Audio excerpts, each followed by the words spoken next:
So tonight's story is a classic scary story. It's a great story. It's very unsettling, got a great plot twist at the end. But this story, it's sort of so unbelievable that I think a lot of people are going to have a hard time actually believing it. But I'll tell you that when this happened, the story happened in Hong Kong, this story got picked up by many major news outlets and was covered extensively. So that suggests there's some real credibility to this story. But ultimately, it's up to you to decide what you actually believe. But before we get into tonight's story, if you're a fan of the strange, dark, and mysterious delivered in story format, then you've come to the right campfire, because that's all we do, and we upload 2, 3, even 4 times a week. So if that's of interest to you, go ahead and log in to the Like Button's email account and delete all their emails. Also, please subscribe to our channel and turn on all notifications so you don't miss any of our weekly uploads. Okay, let's get into tonight's story.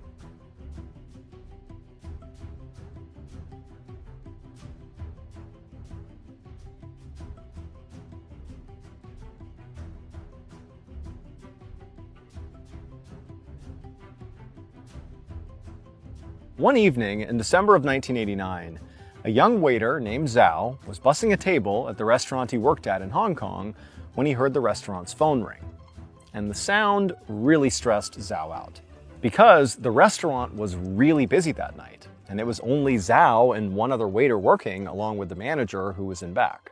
And so Zhao, he's bussing this table, he began looking around for the other waiter to see if maybe they heard the phone and they could go take the call, but he saw the other waiter and she was busy actually taking another table's order. And the manager was, somewhere in back and would not normally take the call anyway. And so Zhao, he sighed and, stopped bussing the table and went over and he picked up the phone.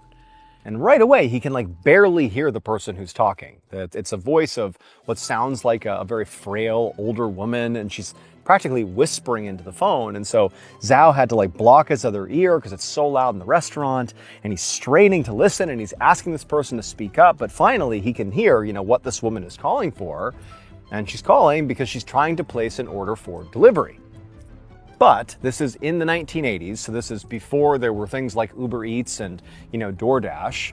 And in Hong Kong at the time, if somebody called in to a restaurant for a delivery order, what it meant was people like Zhao had to take the order and then literally take the food and actually physically bring it to the person who had called it in. So this is sort of a very tedious thing for somebody like Zhao. And so as soon as Zhao could tell that the reason this woman had called was for a delivery order, he's like, oh my goodness, could it get any worse? I have so much to do here, it's so crazy, and now I have to literally run this woman's order to her and then come back and continue my work. Man, what bad luck. But it wasn't like Zhao could do anything else. He couldn't tell the woman no. So, as best as he could, he listened and he told the woman to repeat her order, let me write down what you want. And so eventually he heard that what she wanted was stir-fried rice noodles with an extra egg, an order of beef chow fun, and a couple servings of fried rice. And then after he took down her order, he told her that he'd be there in about half an hour. And then he hung up. About 15 minutes later, the bell rang in the kitchen. And so Zhao walked over and he saw that the food was ready, the takeout food. And so he grabbed the bag, he grabbed the receipt that showed the address of this woman's apartment, and he stapled it to the bag. And then he found the other waiter who was working that night, and he told her to please look over his tables while he was gone. He'd be right back. And then, with the food in hand, he left the restaurant and began running across the city to get to this apartment. And so he gets outside and he looks at the address and he starts running in the direction of this apartment. And, after several minutes, he gets to the apartment complex. He makes his way up and he finds the door of this woman's apartment. And he knocks on the door and he just waits. And nobody answers the door. So, he's looking at the time, he knows he needs to get back to the restaurant as soon as possible. He has people that are waiting for him. And so he knocks a bit louder this time and sort of calls out hey, delivery. No answer. It's still just quiet inside this apartment. And so he looks at the receipt on the bag that again shows the address of this woman's apartment to make sure he's at the right one. And he's like, yep, I'm definitely at the right apartment. And so after a few more moments of silence, Zhao, he just gives up trying to be polite here. He really needs to get back to the restaurant. And so he just starts wailing on this door, yelling hey, delivery, get out here and get your food.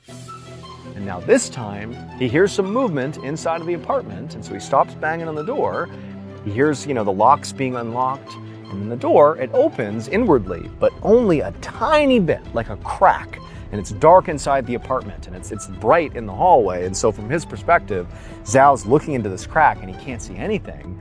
But eventually, out of this darkness of this little crack, a little hand shows up, and in this hand is money. And through the crack, the hand reaches with the money. And so Zhao, he reaches out, he takes the money, and then a voice comes through the inside of this apartment. And it's that same very quiet, frail voice of the woman who had called and placed the order. And she just said for Zhao to leave the food right there. Just drop it, take the money, and go.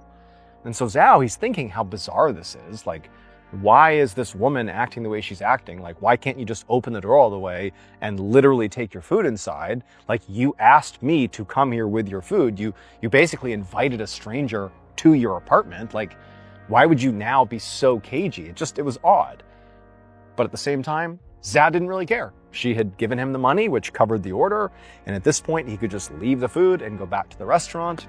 And so that's what he did. Dropped the food, left the apartment complex, ran back to the restaurant, and continued his night, and basically forgot about this woman. So later that night, after the restaurant had closed, Zhao and the other waitress were cleaning up and getting ready to leave when the manager came out of the back office looking really upset about something. And he sort of strolled over to Zhao and the other waiter, and they both stopped instinctively when they saw the look on his face, and they're sort of looking at him, and he comes in, and sort of out of nowhere, he's like, I know one of you two has been stealing from this restaurant. I know it. And immediately Zhao, he looks over at the other waiter, and she looks back at him, and they're like, what? Like, Zhao knew he did not steal any money. There was no way he was talking about him. And from the looks of it, the other waiter, she definitely did not seem like she, had just been caught stealing. And so the two of them kind of looked back at the manager and they're like, what are you talking about? Like, we didn't steal from you. Like, what do you mean? Like, what are you talking about? But the manager was like, I know one of you did it. I don't know who, but one of you did it. And I'm telling you right now, if it ever happens again, you're fired. And then the manager just turned around and he walked back into his office. And so Zhao and the other waiter are just left standing there like, what just happened? But at the same time, like, Zhao anyways, he knew he didn't take any money. And he's just like, you know what?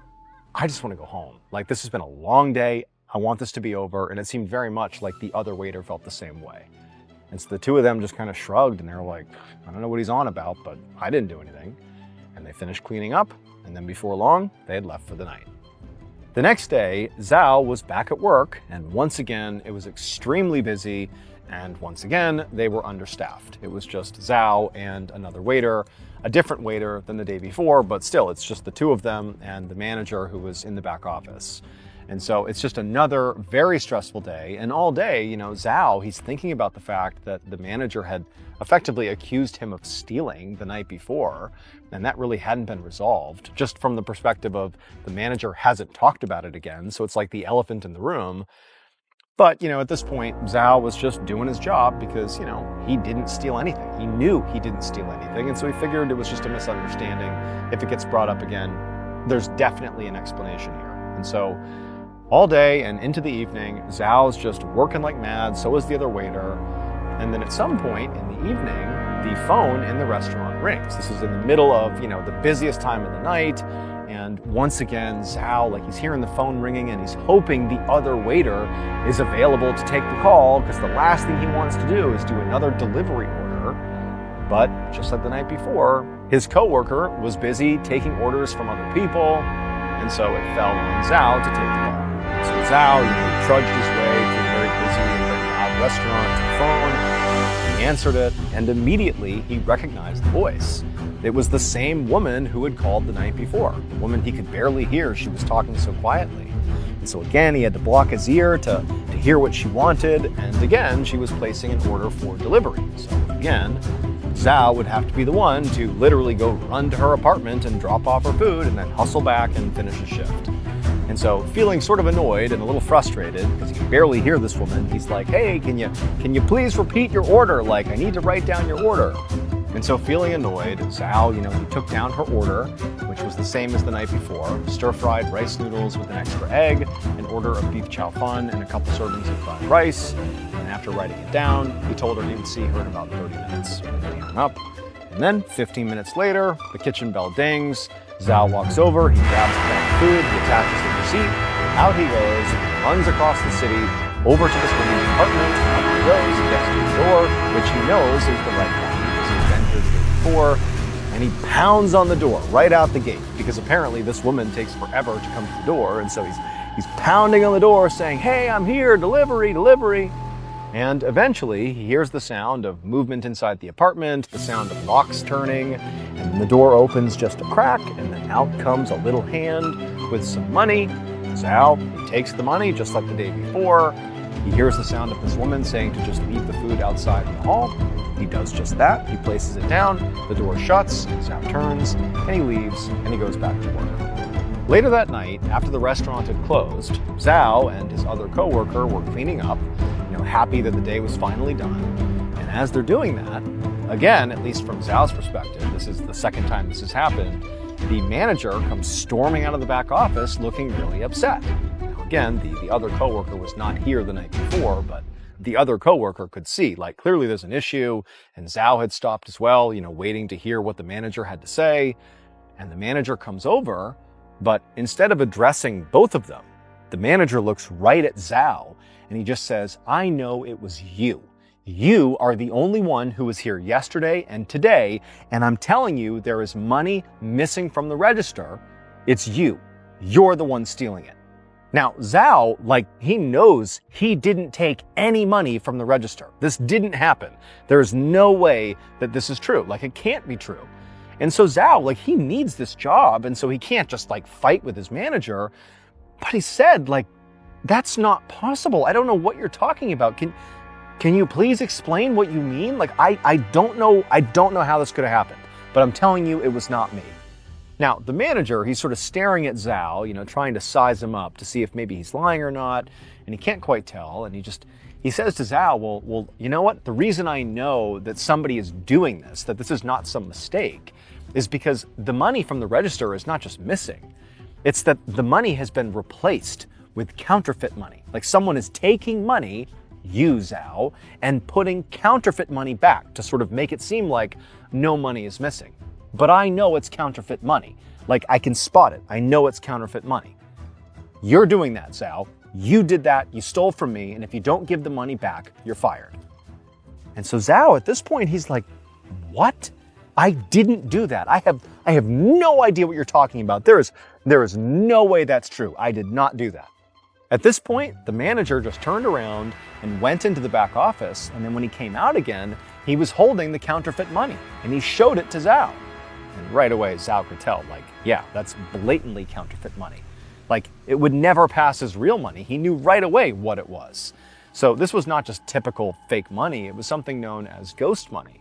In Hong Kong, some people will literally burn this fake money, this ghost money, at the funeral as sort of an offering. And the belief is that by doing that, this money somehow goes to the deceased person and they can use this money in the afterlife. So it's sort of part of a funeral ritual. And so Zhao knows, this is ghost money. He would recognize it as not real money. And so the idea that this was put into the register to somehow dupe the manager into believing that, don't worry, no one stole any money here, just seems sort of absurd. And so Zhao, he says to the manager, well, wait a minute, I didn't do this, but if I were to take money from the register, I wouldn't have left behind this obviously fake money. I would have just taken the money. I didn't, but why would I put this obviously fake money back in the register? That definitely wouldn't fool you. It didn't. And the manager, he was thinking about it and he was like, yeah, actually, you're right. But then he was like, well, what must have happened then is, you must have accepted this counterfeit money from, a customer and not realized it. This is your mistake. You must have allowed someone to pay with this ghost money and just not noticed it. You're very busy. Maybe that's what happened. And Zhao's like, no, there's no way I would have accepted clearly fake money. I would have said, no, this is not real money. there's no way I would have made that mistake. And so the manager is like, well, then how could this money have gotten to the register? Like, were there any strange customers here over the past 2 days? I don't know, like maybe somebody somehow, some way managed to pay with fake money and you didn't notice it or something. Do you have any memory of strange customers or seedy customers over the past 2 days?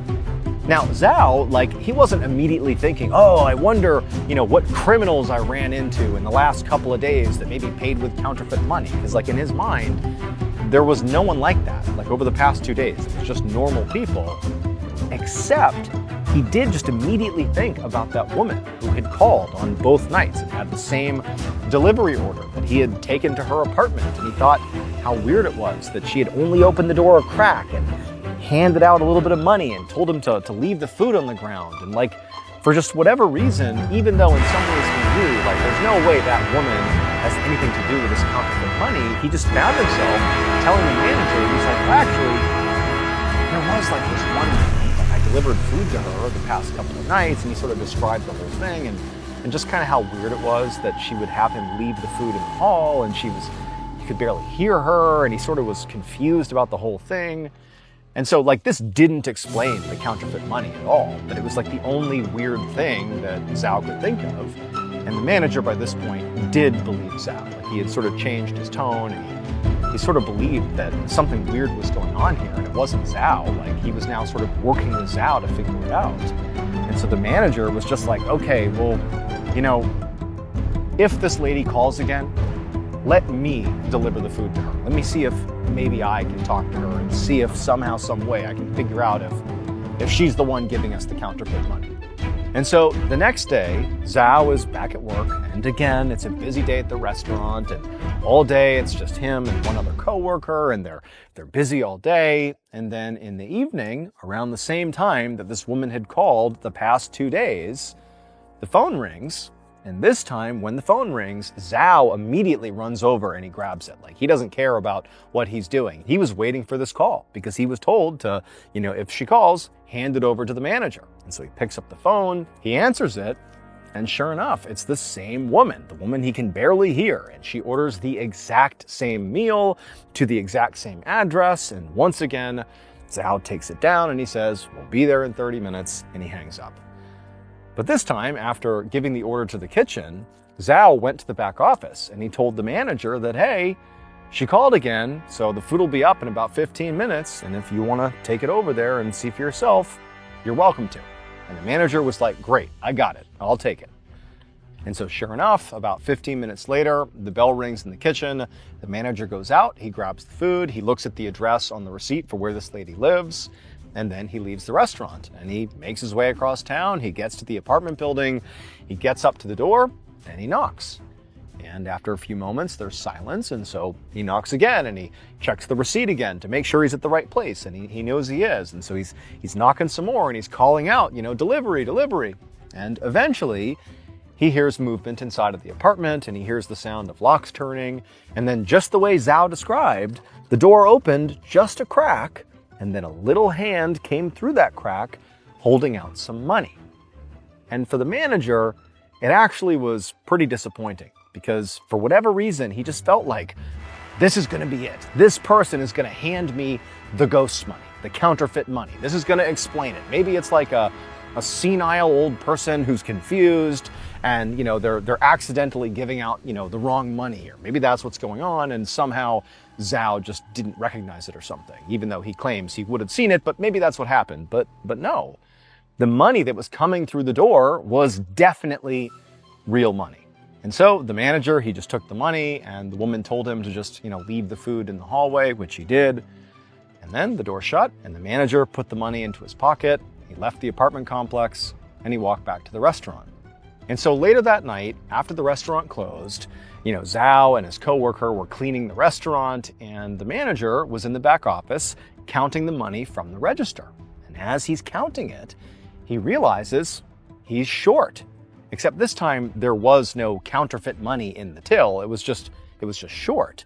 And he's thinking, like, what's going on? He kept checking the receipts. He was looking for maybe money that had been misplaced. But then he remembered that the exact amount that he was short was the money that he himself had collected from the woman at the apartment from the delivery order. So he reached into his pocket where he had put the cash and just forgotten, and he pulled it out and he was about to just, drop it into the till when he gasped, because the money that he had just pulled out of his pocket was ghost money. Like the money that he knew when it had come through the door from this woman, it had been real money. That money that he looked at, confirmed was real, put in his pocket. Now he's looking at it again, and it's ghost money. Like, how can this be? But right at that moment, that's when he realized what must be happening. They were dealing with a professional counterfeiter. She must be using money that has the appearance of real money when it's given to the other party, but then maybe there's paint or something on it that sort of wears off and it eventually reveals that it's fake money. But by that point, the transaction's already happened and the con is done. And so he's thinking, that's what's going on. That explains the whole thing. That's why Zhao didn't realize it when he was taking this money. It looked real, and it wasn't until later when, whatever they did to the money wore off that it became clear it was ghost money. So at this point, the manager picked up the phone and he called the police. Later that same night, 2 police officers arrived at the apartment complex where this woman who kept ordering delivery food lived. They made their way up to her apartment and they knocked on the door and they called out that it was the police and they were here to talk to her. But nobody answered the door. So after a few moments, the police knocked again, much louder this time, but still, there was no answer. Nobody came to the door. And it was around this time that the officers noticed there was this horrible smell coming very clearly from this apartment. At first, when they walked into the hallway, they sort of smelled it, but they chalked it up to maybe being just the way the whole building smelled. But no, as they were standing here, it seemed pretty clear that this awful, rotten food smell was coming out of this apartment. And considering the fact that they were here for a potential, counterfeiting ring inside of this apartment and just the weirdness of the smell and the silence as they're pounding on the door, the officers decided, we gotta go in there. We gotta see what's going on. So they kicked the door down. As soon as they did, they were hit with an even more powerful, horrible smell, like rotting food smell. And they covered their noses and they went into this apartment. They start calling out, police, police.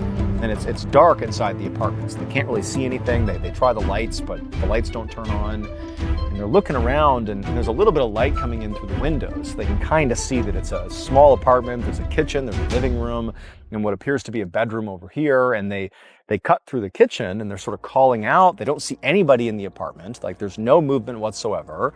And they eventually make their way around to the living room. And by this point, they basically searched the apartment and there's nobody here. There's no counterfeiting equipment or any sort of criminal operation happening in here.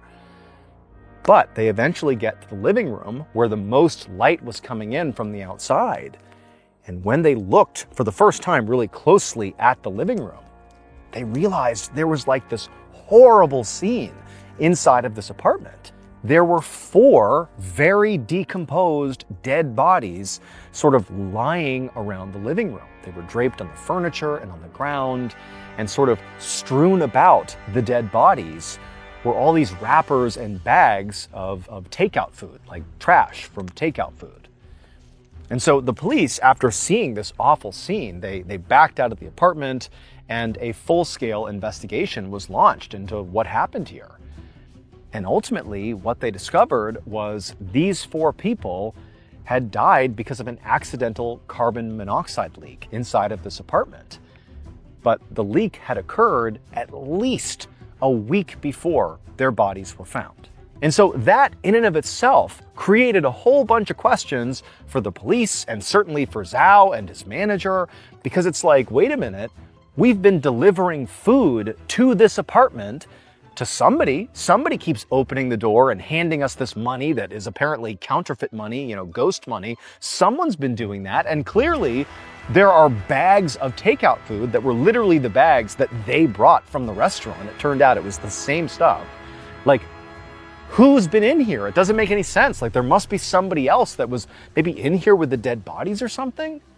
However, there was one other truly confounding discovery that had been made already, that was made during the autopsies of these 4 people, that really added a pretty awful twist to the story that, to this day, Like, nobody can understand. Nobody has a good explanation for this. And really, this is the reason this story went so viral at the time and was covered by so many news outlets. So in addition to the autopsies discovering that these people died from a carbon monoxide leak, during the autopsies, they cut open the stomachs of each of these 4 people. And you know what they found inside of their stomachs? They found the takeout food. The stir-fried egg noodles, the beef chow fun, the fried rice that was brought over by Zhao and his manager from their restaurant. That was the food inside of their stomachs. And the food was determined to be about maybe 1 or 2 days old. So literally, the food they brought over, these dead people consumed, even though, according to their own autopsies, they were dead by the time the food arrived. And Zhao and his manager would confirm they brought the food over like a day ago. These people would have been dead by then. So how did the food get into their stomachs? Now, to a lot of people, the only explanation here was that whoever ordered the food, whoever called, that frail-sounding older woman who then paid with ghost money, was literally a ghost. The 4 dead people's spirits must have been in some kind of limbo, stuck inside the apartment where they had died, feeling bored and hungry. This incident, which now is just known as the ghost takeaway incident, because takeaway is another word for delivery food, it has been written about extensively in major publications all over Hong Kong, and it's been picked up in other parts of the world. And so there are plenty of people that say, this really happened. This is true. We don't know what to make of it, but it's true. This happened. But other people say this is just an amazing urban legend. It's up to you what you think is really true.